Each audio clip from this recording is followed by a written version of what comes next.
Aaron Mooy continues to impress when he comes on, as he did last night. Do you think we'll see much of him this season? Yeah, I think he'll play his part. I think he's got a really good range of passing. You saw at the weekend at Tannadice, the ball he played through to, I think it was Maida for Abada's hat-trick.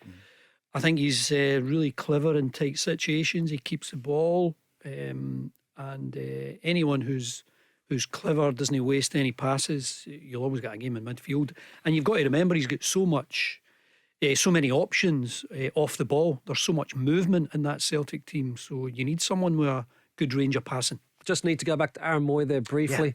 Would have loved to have seen him at Rangers, Andy, I've got to be honest. After being a free agent, finishing his contract in China, his range of passing is incredible. I remember seeing him at Huddersfield. I did a couple of games for Sky when he played there in the Premier League. And where did he go? He went to Brighton, didn't he? He went to Brighton.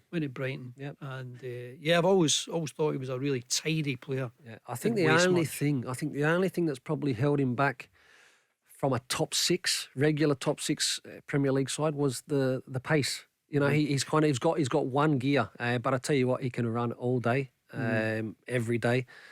And he's, like I said, his range of passing is fantastic. And unfortunately for me and for Rangers support, he's at Celtic and doing well. Honestly, it's the one thing when you do Premier League games, it's the one thing that strikes you. It's the athleticism, it's the power, it's the size of almost everyone. And I know there are obviously some exceptions, but most teams go with height, physique, power, and just their athleticism. Something to admire. Craig, did you recommend him to Rangers? I think you did. Yeah, no, he did. He was someone that I certainly did push to Ross Wilson to maybe go and have a look at. Not to have a look. He knows obviously who the player was. Rangers were kind enough actually to help us out pre World Cup qualifiers, the game against Peru, to get some training into him, and I was hoping that it could be a little bit more than that, Paul. Yeah, didn't work out, like I says, but Ange knows Aaron very, very well, and stays in Bears Den, so it was an easy decision in the end. Good news for Celtic. It was very, very good. Yeah.